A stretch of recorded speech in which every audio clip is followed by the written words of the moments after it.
always tell people that anyone can do these adventures. But when I first started paddling the Mississippi River, it felt overwhelming.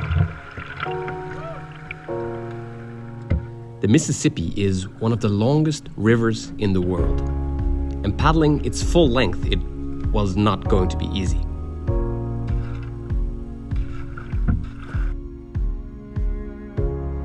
To be honest, I had no idea what I was getting myself into.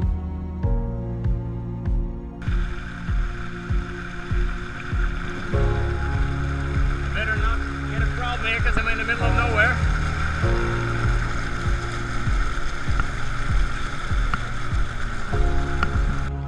I didn't know it yet, but I'd have to face shifting rice fields,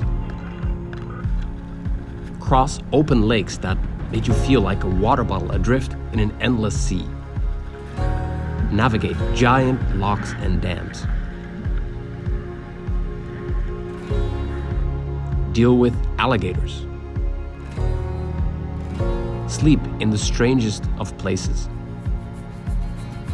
and tackle countless other challenges. I was just hit by the biggest wave I've encountered so far. My hands are still shaking from the adrenaline. This journey took place in 2013, over a decade ago now.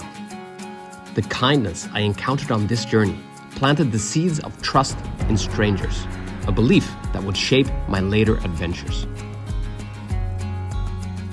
And believe it or not, back then, my biggest battle wasn't the river. It was proving something to myself. You see, I had dropped out of 2 universities. I had quit the Dutch Marine Corps.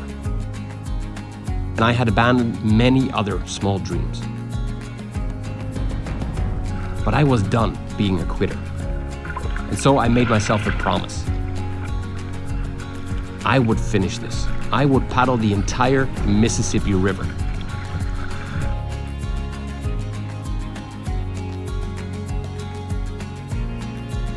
But let's go back to the beginning. This story begins in a family restaurant in Clearwater, Minnesota, where my dad and I sat down for one last big breakfast before the journey began. Dit is ons laatste ontbijt. Ja jongen, en dan is het een paar weken behelp. Nee, voor jou een paar maanden behelp. Zie je het allemaal zitten de komende 8 dagen? Nee. Nee. Gaat het zwaar worden? Ja. Wat ga je het moeilijkste vinden? Het stabiel houden van de kano. Slapen in de tent, vind je dat? Nou, dat is niet zoveel stop. En de beren natuurlijk, hè, die aan de tent lopen. Ja, dat Boven de slang. Dus ik heb een kapmes bij me, die zet ik naast me in de tent. Zo moet we zien te overleven. dat wordt nog een hele ervaring. Ja. My dad was going to join me for the first 8 days. And our first order of business was getting all the supplies we'd need for this adventure. Beef jerky, pancake mix, lots of canned food, chocolate, ramen noodles, and despite having water filters, we still bought lots of water. Of zal ik die geel nemen? Maar dan kan ik er altijd in. Dan kan ik zo met mijn andere schoenen erin stapelen, zie je? Nee, kijk, maar dat wordt hem nog mee. Wat groter. We had custom polos made for this trip, mostly to make it look like we knew what we were doing.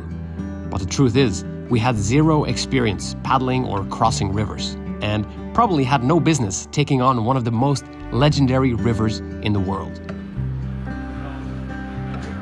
So, here's some of the alcohol and fuel that I'll need. And of course the fire starter.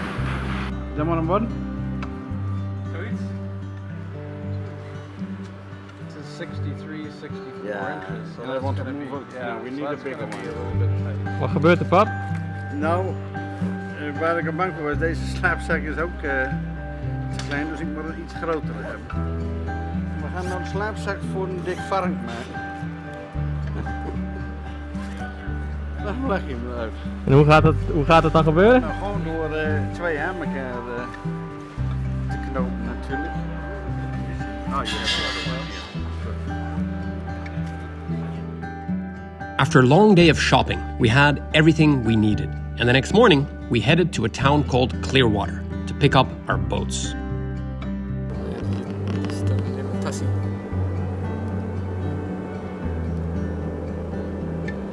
Mooi, Amerika. Geen probleem gehad met de vlucht? Nee, helemaal niks. Nee. Moet even kijken of alles erop staat. Yeah. You want to join us? Sure. Yeah. This is about right. So we're here in Clearwater at the moment at Clearwater's Outfitters, and this is Dan Meer, the owner of the shop. He's been helping me out the last 3 months to arrange everything for the trip, to advise me on all kinds of equipment that I'll need. And today we're here to see the kayak for the first time, so I'm very excited. And let's have a look. I was going to paddle the river in a Whistler kayak, and my dad in a Winona canoe. Dan advised us to try them out first, but of course, we hadn't loaded any gear yet. So when my dad got into his canoe, it was top heavy and very wobbly. Wiggle your hips a little bit. Nice and easy. Keep your head centered. Relax, relax, relax. There you go. Whoop. Nou, wat was de eerste ervaring? Heb je het op film? Ja. Nou, dit gaat hem zo niet worden. We moeten een wijdere kajak hebben. Poeh. Maar ik moet jou ook nog zien kajaken, broeder. God. Moet ik er hier ook in mee gaan zo? Zo, de mythes.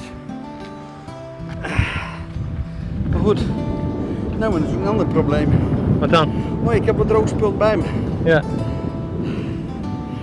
Nou. Dat wordt nog een heel avontuur, pap. Ja. Dat kun je wel zeggen. Despite my dad's wobbly start, we felt ready to take on this adventure. We took the customary adventure photo and made our way to Lake Itasca, the source of the Mississippi River. In my mind, this journey had 3 big milestones. Lake Itasca to Minneapolis, Minneapolis to St. Louis, and then St. Louis all the way down to the Gulf of Mexico. I will be paddling through 10 different states and cover just over 3,750 kilometers. After lots of dreaming, preparing, and waiting, I could finally start my journey from Lake Itasca to the Gulf of Mexico. And before we knew it, we were on our way. The beginning of the river was challenging straight away. There were overgrown rice fields, which made getting lost a real possibility. And then there was shallow water and many rapids, which meant we often got stuck and had to get out of our boats. Our progress was slow and took lots of energy, but the scenery was beautiful. As with any long journey, there will be many obstacles and setbacks along the way. But unfortunately, the first one already happened after 2 days. As you can hear, it's a pretty bad storm right now. I'm here hiding under a bridge. Unfortunately, my father had to leave. He had all kinds of problems with his foot. I burnt my foot, both foot, sunburned, so terrible that I can't walk. It all happened because the first stretch of the river is very shallow water and you have to get out of your kayak and your canoe every second minute. Yesterday it was a hell ride through the canyon. Already 2 days cramp in my both legs, so I did sleep for 2 days. This is not wise to continue. So unfortunately he had to say goodbye for now. I'm just gonna stay here, get everything organized now that I'm on my own, and then tomorrow I'll start again. Hopefully the storm will be over by then.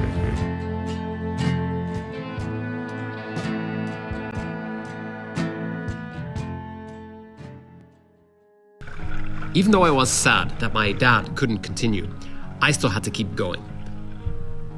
And basically, the first 7 days on the river seemed like undisturbed nature. It was breathtaking scenery, but not easy to navigate.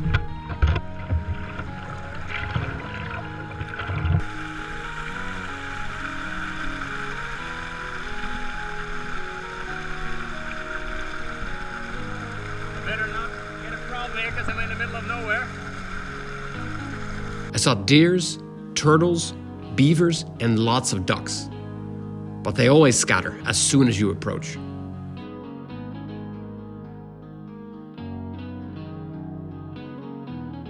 And eventually, I reached the northernmost point of the Mississippi River. I'm here at Stump Lake, and this is the northernmost point of the Mississippi River. From here on down, I'll just be going south.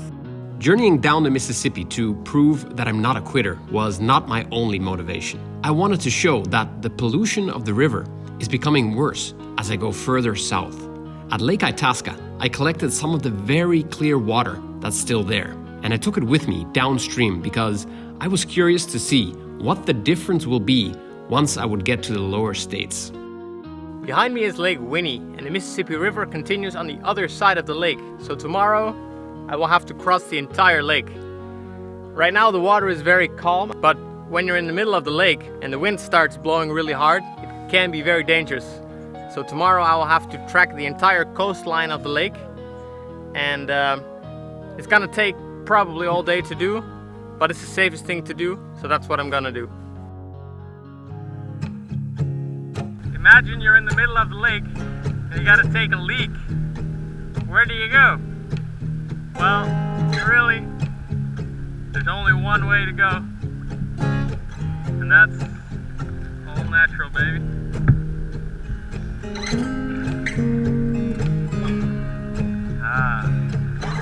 What a relief. I've been following the coastline the whole morning, and I've been trying to stay away from the coast as far as possible because the waves try to slam you into the beach. At some point I did get stuck in one of the waves and I couldn't fight it, and I got stuck on the beach. So I had to pull my kayak around the corner because here the water is calmer, so I can get back into the water and hopefully get to the other side of the lake by the end of the day. Eventually, I managed to reach the other side of the lake, and now it was time to set up camp and start cooking.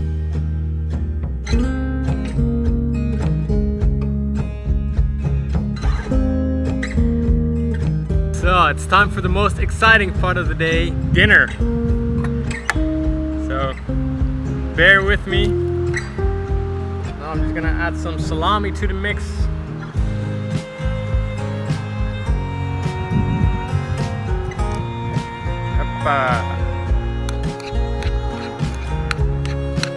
And there we go. Dinner for champions in not even 5 minutes.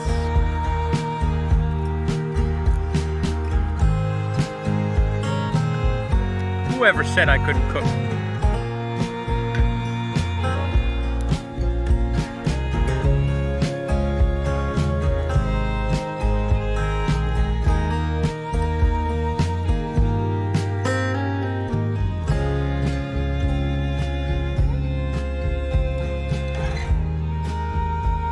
When I reached the town called Palisade, I had traveled 400 kilometers on the river.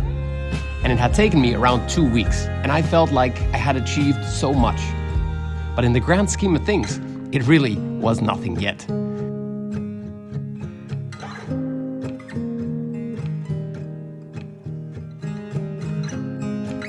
Meanwhile, I also got a message from my dad. He was safely back home, but it turned out he had second-degree burns from sitting in an open canoe in the blistering sun all day long. But he was going to be okay. Now I was headed for Minneapolis, where the river current would speed up and I would be able to cover much more distance in a day. Everything was going well on the river, and slowly the routine was kicking in. I was making good progress, but as with any long adventure, the first physical pains had begun to show up. I've been having a lot of neck pains the last few days. I decided to slow down a bit and focus on my technique first, because I still have a very long way to go, and if I already have pains now, then it's not gonna mean much good for the rest of the trip. When I first started doing these adventures, I had blisters straight away, but I met an older man who told me to just slow down. And it's true, till this day, that advice has kept me from ever having to abandon an adventure due to injury. Some stretches of the river were quite lonely, and sometimes you don't talk to anyone for several days. And it doesn't take long before you talk to pretty much anything.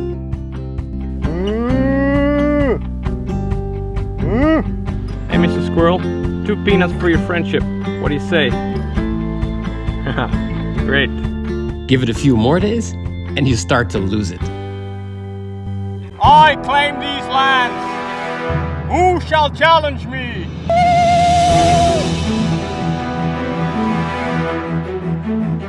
You shall not pass!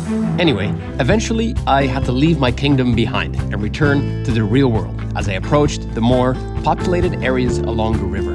Navigating became a lot easier, but now I faced different challenges. One of the worst nightmares for paddlers are portages. The first towns and cities have a lot of dams. This means I have to carry all my gear and my boat to the other side.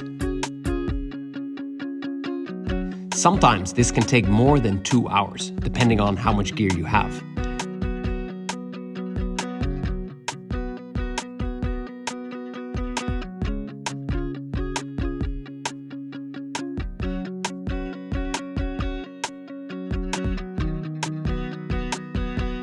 And once I'm on the other side, I have to pack everything up again.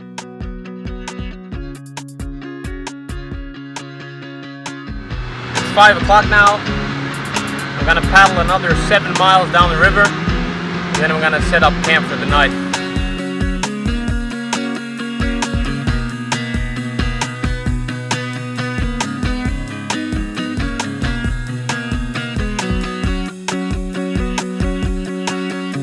Often people ask me how I finance all these adventures that I do, and the truth is that it's actually cheaper to travel than to stay at home.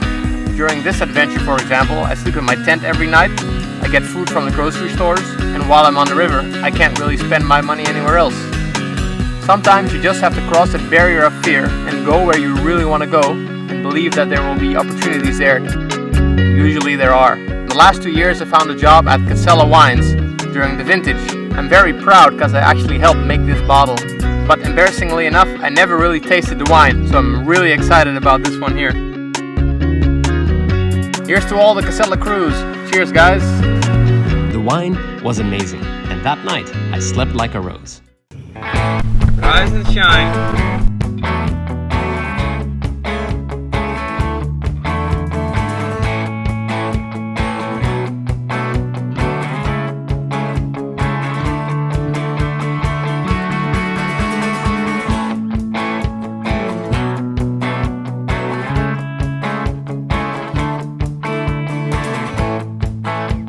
In the beginning, it was difficult to fit all my gear into the kayak. But as usual, after a week or two, I figured out what I really need and what I don't.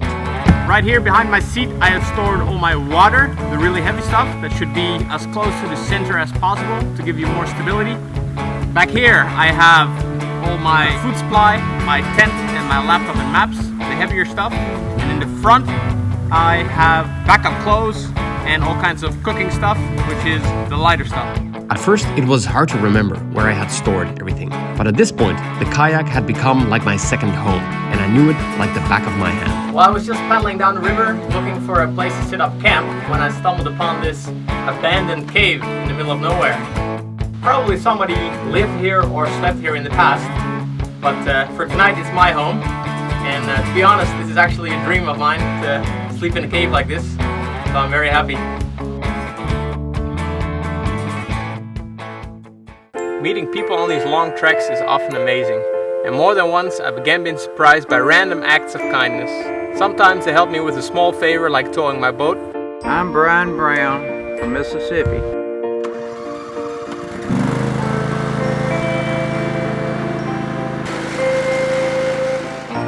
And other times they offer me showers, meals, or even a place to stay. At this point, I was sure it's in our nature to be kind and giving. And while paddling down the river, I noticed again and again that people want to help. I never know who I'm gonna meet around the next bend in the river, and that's what excites me about these trips. Would you ever consider kayaking to the Gulf? Would I? I don't know if I would. I got a family and 3 kids. It might be a little hard. I live just a couple miles down the river. If you don't have a place to stay tonight, you're sure welcome to stop at our house. After having paddled the entire morning, I decided to treat myself to a good lunch. But when Doug found out what I was doing, he said that lunch was on the house. After 21 days, the river led me back to the town of Clearwater, and I was shocked to see how much water levels had dropped in only 3 weeks. It seems so long ago that I was last here, and I can still remember that my dad had a free swimming lesson right there. I hope you're doing all right, Dad. The last few weeks, my kayak had been scraping along the stones at the bottom of the river. It had had quite a beating since Lake Itasca, and so I was glad that Dan had some time to look it over. This is a pretty shallow stretch through here, but nothing too major. I wouldn't worry about any of it. Should be pretty good. When my dad flew back home, he left most of his food supply in Clearwater. And for me, this meant I now had enough food to stay on the river for at least a week and a half. It was time to say goodbye to the Meir family and get back on the river to travel the last miles to Minneapolis. I'm nearing Minneapolis-St. Paul, the Twin Cities, and I'll be staying here a couple of days at Jim and Elaine's house. They invited me to stay with them a couple of days. I was welcomed with open arms, and they even had a cake ready with my name on it. Jim loves brewing beer, and it didn't take long to see his passion for the craft.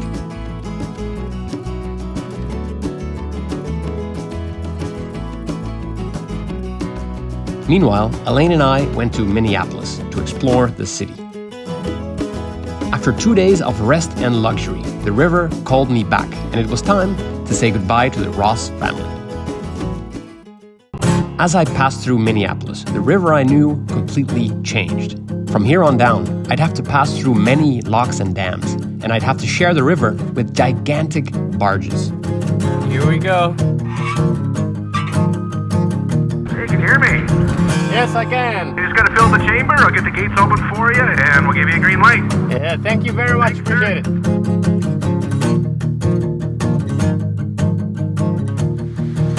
It's pretty cool stuff.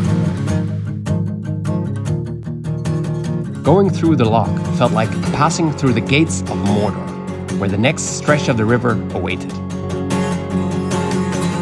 Well, everything went good and I passed through the lock without problems. It's quite impressive how huge this is. At this point, I had been a month on the river. My body had adapted to long days of paddling, and I was able to cover more and more distance in a day. So far, I had paddled around 925 kilometers. The next stage of my journey would be filled with endless barges, and the width of the river would grow until it's almost 1.5 kilometers wide.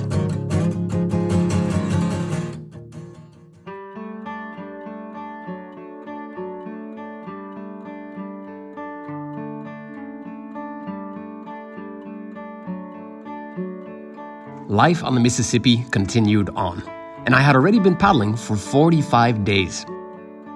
I enjoyed the weekdays the most, because that's when the water was much calmer.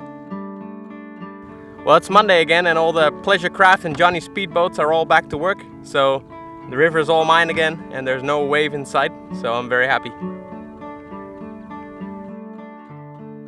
One of the best things about paddling down the river is that after a few weeks, your mind and body really slow down as you relax into a sort of retreat mode. It's a state of being that I'm only able to achieve when I'm on a sustained adventure. A quick holiday won't let me find that same kind of peace. I found a really big rope swing here, so challenge accepted.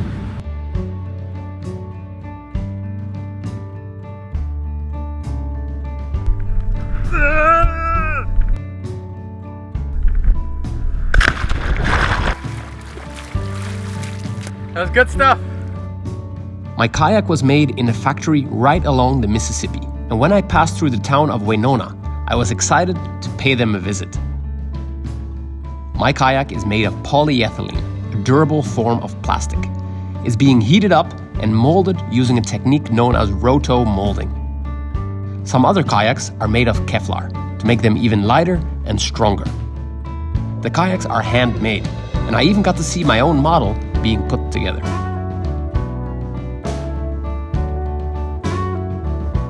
It was super interesting to visit the factory, and now I know how it's made. As the days flew by, I reached the next state, Iowa, and I was quite proud of myself, as I still hadn't quit. As I continued down the river, I started seeing more and more trash.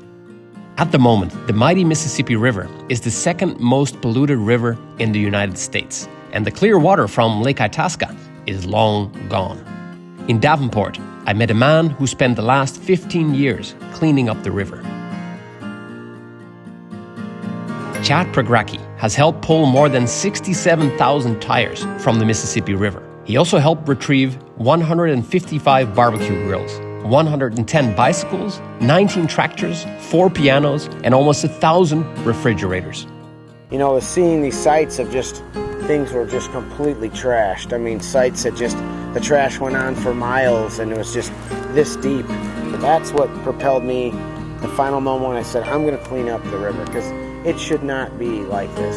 Over time, it has grown into a huge operation, and more than 70,000 volunteers have helped clean the river, and you can help as well. So you go to livinglandsandwaters.org and you can donate online. There'll be an address on there. You can send money, or you can come out and volunteer.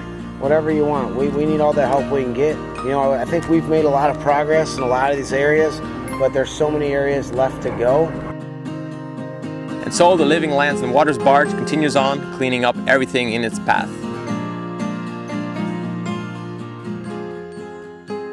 Trash is not the only problem plaguing the Mississippi River. There's another, more invisible kind of pollution that is taking place right under our noses. A phenomenon known as a dead zone. To find out more, I talked to Mark Wagner of the National Mississippi River Museum. The dead zone in the Gulf of Mexico is where a lot of the fertilizers, especially, and some of the soil get to. And what does fertilizer do? It makes plants grow. And so down in the dead zone, the plants grow very well. The problem is in the winter, when a lot of these plants die, what decomposes them is bacteria. Bacteria breathe a lot of oxygen. And when it takes the oxygen out of the water, that means the oxygen level goes so low that all of the fish, perhaps some of the sea life, will also die. Nowadays, a lot of fertilizer that causes the dead zone problem is used on corn, which in turn produces ethanol that can be used as fuel. Corn becomes a very important and expensive commodity, and so people keep putting fertilizers on to grow corn. Another alternative is biodiesel or biofuel. That can either be made from plants that produce oils, or it can be used from animal fat. In Europe, a company called TCEco4 has developed the first bio-based technology that makes real green diesel. With the help of enzymes and without chemicals, they create biodiesel from plants like rapeseed and other sources. This is a solution that could greatly decrease the dead zone in the Gulf of Mexico and help return balance to the environment.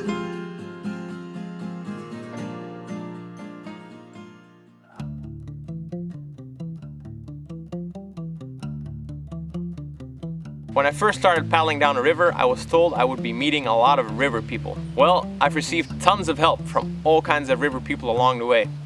I met Bernard and Donna, who gave me fruits and water. Then Mark let me spend the night on the William M. Black, an old steamboat from the 1930s. One day, I met Robbie on the river. We spent the afternoon drinking beers, and then he let me sleep in his boathouse. Then I met Charlie, who took me on a tour of all the pubs in his town. Doug, Donna, and their family let me join them for lunch and let me stay on their island for the afternoon. Pat and Phyllis offered me a place to stay on their yacht so I could catch up on some sleep and start editing this video. I also met David, who told me about the workings of a sailboat. And then he resupplied my stock of the very important Rivers Elixir. After I told Bob and his friends about my broken solar charger, they came and found me on the river and surprised me with a new one. And they also threw in a dinner.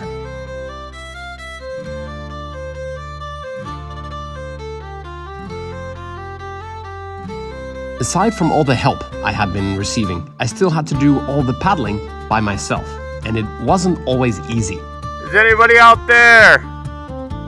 Don't hit me. I've been paddling into the wind now for the past 2 days, and I've only been able to do about 10 miles a day, and my arms are really killing me at the moment. Sometimes I really wonder why I'm doing this. Whenever my motivation sinks, I usually eat some chocolate, and that seems to help for a while. But when the overwhelming distance still in front of me gets too much, I try to chunk it down into smaller parts and just focus on the next mile marker. After paddling with headwinds for several days more, I decided to take daily siestas. But then the wind direction changed and I had an idea.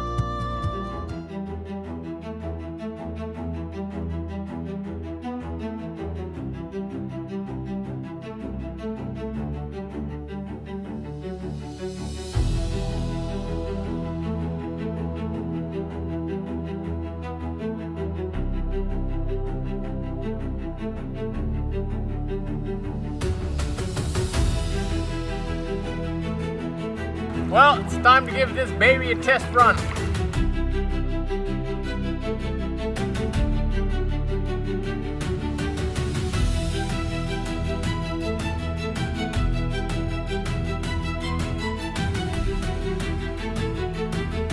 To the Gulf and beyond. Engage. The sail worked excellent, but after a couple of hours, I stopped because it felt like cheating. When I reach the Gulf, I want to be able to say that I traveled the river on human power, because that will be the greatest reward of this journey, knowing that I finished it.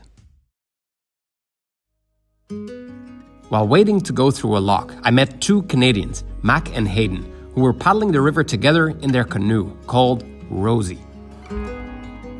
It was great to swap stories with two guys that know exactly what I've been going through, and who have paddled the same river as me, yet have a completely different story to tell.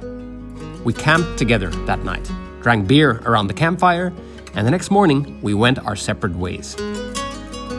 As they were paddling together, they were able to cover much more distance in a day. For a while, I felt bad that I was so slow, but then I reminded myself that there was no need to hurry, and that I was on my own adventure. When I got to St. Louis, I met a man known as River Bill. In his spare time, Bill keeps everyone around St. Louis informed on what's happening on the river. He had been following my journey and organized a surprise party as I passed through town.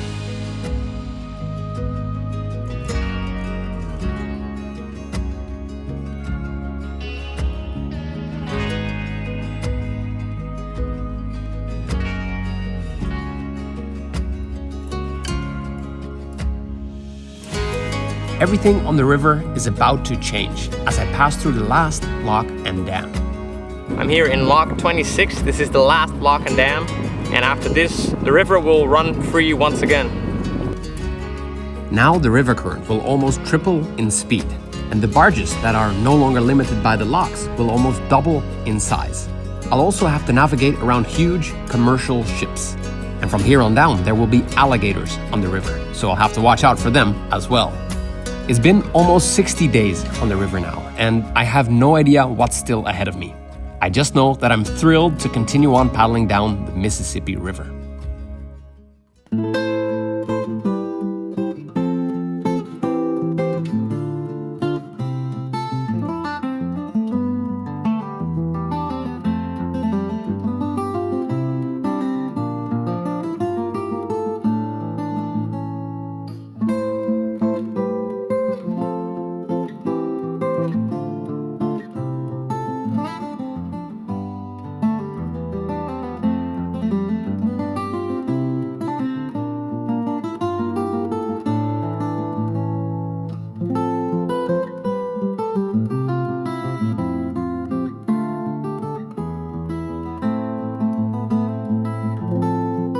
Well, it's official. As of today, I haven't had a shower in 3 weeks.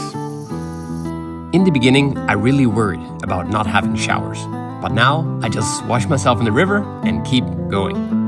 I'm also happy to report that the people on the lower Mississippi are just as generous and hospitable as the people on the upper river.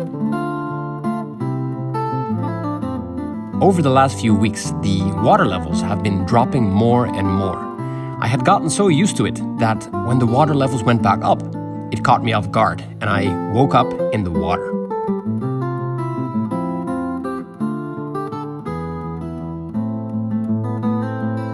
When my birthday neared, I celebrated it with Bill and Mary in St. Louis. Though on the day itself, I was alone. However, I've always been quite good at entertaining myself. Happy birthday, dear Henk. Happy birthday to you.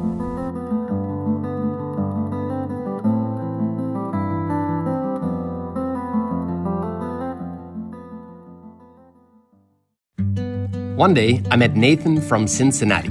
He paddled down the entire Ohio River and is now going down the Mississippi River all the way to the Gulf. When I got to Memphis, it turned out the two Canadians who I had met earlier were there as well. Their family came down to visit, and I joined them for a great night in downtown Memphis. They also let me stay in their apartment, which meant I could finally take a shower. It was great to see Mac and Hayden again and to meet their family. I got a message from them a few weeks later saying that they had made it to the Gulf together with their canoe, Rosie. I stayed in Memphis a little while longer to meet Mark, Jennifer, and their daughter, Devin. Mark and Jennifer are fellow pilgrims who walked part of the route to Rome that I walked in 2012. It was really nice to swap pilgrim stories, and they surprised me by getting resupplies for the next stretch of my journey. Buen camino, Mark and Jen. Before I returned to the river, I paid my respects to the king. The next day, I met John Sullivan from Wisconsin. He's on a mission to paddle all the pathways connected to the Mississippi. He's also a water quality expert, and he's testing the waters as he's traveling down the river. It turns out the water isn't as bad as it once was, so we're on the right track. We ended up paddling together for a day, but it was a very rainy day.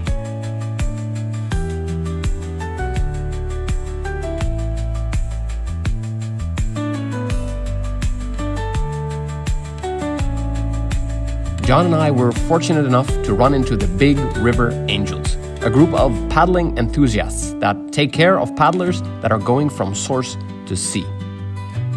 One of them, Dale Sanders, let us spend the night at his house.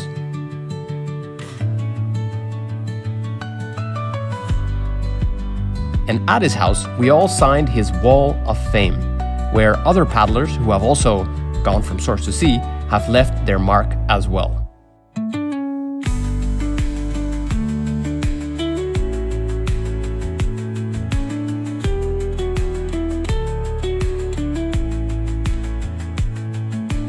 A couple of days later, I ran into another adventurer, Rob Martineau. He just finished a 1,200-mile walk across West Africa. He was also part of a trio that ran 1,000 miles from Ukraine to Bosnia, and now he's walking from Memphis to New Orleans.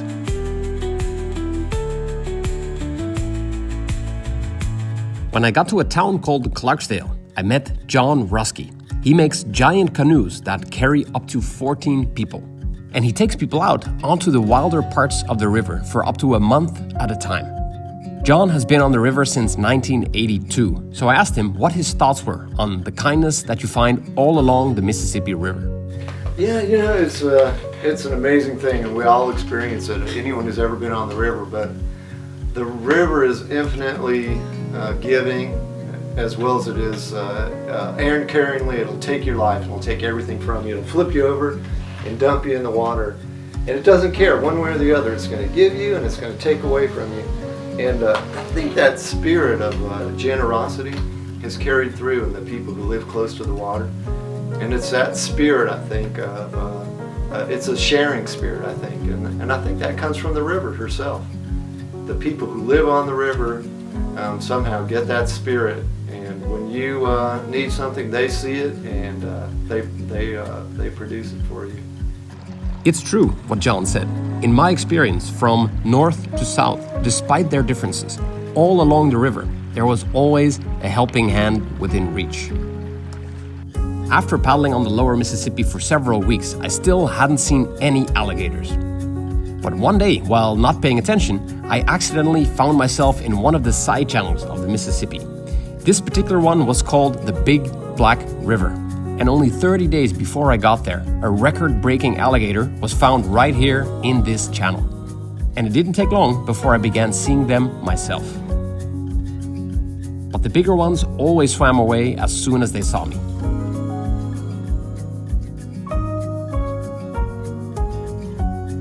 When I reached Baton Rouge, I was getting closer and closer to the end. But first, I had to paddle from Baton Rouge to New Orleans. This stretch is known as Cancer Alley because it's the busiest port in the Western Hemisphere, moving 400 million tons of cargo every year. There were an incredible amount of ships here, and I was at the bottom of the food chain. One day, I ran into the Coast Guard, who told me to immediately get off the river, and they wouldn't tell me why. I later found out that President Obama was holding a rally just around the corner, and they were just securing the area. I was just hit by the biggest wave I've encountered so far.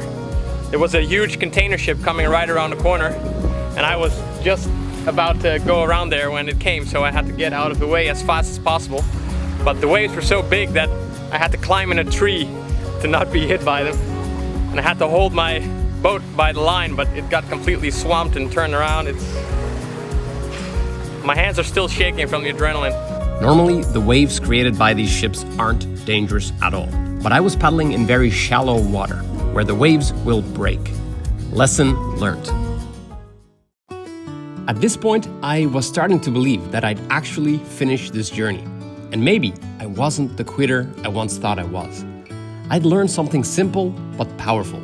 When things got tough, I could just shrink the steps, or I could turn it into a game. Or when needed, I could light a fire inside myself by using someone else's doubt. For example, I would think of all the people calling me a quitter, and I would use that to fuel me. And strangely enough, even though I no longer felt like a quitter, I now saw that quitting isn't always a bad thing. You see, sometimes we keep pouring time, money, and energy into something just because we feel we should stick with it. But for me, I've never been too scared to start or stop things. And maybe that's what gave me space to figure out what I really love, going on journeys like this. Maybe the better question isn't, should I quit? But maybe it's, is this still moving me towards the future that I want? Because if it's not, then yeah, it's okay to let go. After a little more than 3 months, I had paddled almost the entire Mississippi River. There were about 100 kilometers left, and at this point, I thought there was nothing left in between me and finishing this journey.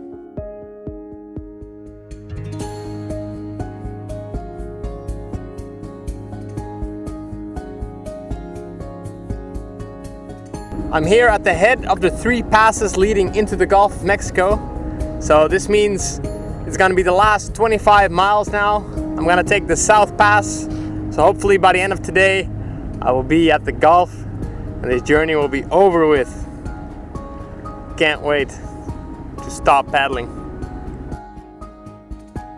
When I reached the Gulf of Mexico and was about to paddle out to sea, I was warned by 2 fishermen that it would be very dangerous because of an incoming storm, and the water would pull me out to sea. Currents will be running 5 knots, 4 knots. You get out there, yeah, you're easy. You're not gonna make it back in. I mean, it's gonna get bad. So ironically, in the end, I did quit, a couple of 100 meters before the end. But of course, as with all of my adventures, it was never really about the end. It was about the journey, the process, the people, the lessons I learned along the way. And so I decided to celebrate my journey with these fishermen.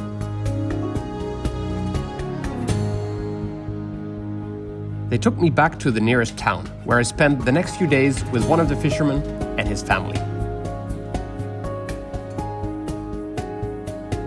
They were also kind enough to drive me back to New Orleans, where my American mom came to pick me up. In 2002, I lived with them as an exchange student, but I hadn't seen them in over a decade. And so my river adventure came to an end. There's a famous quote amongst river paddlers: "No man ever steps in the same river twice, for it is not the same river, and he is not the same man." Now I know what that means.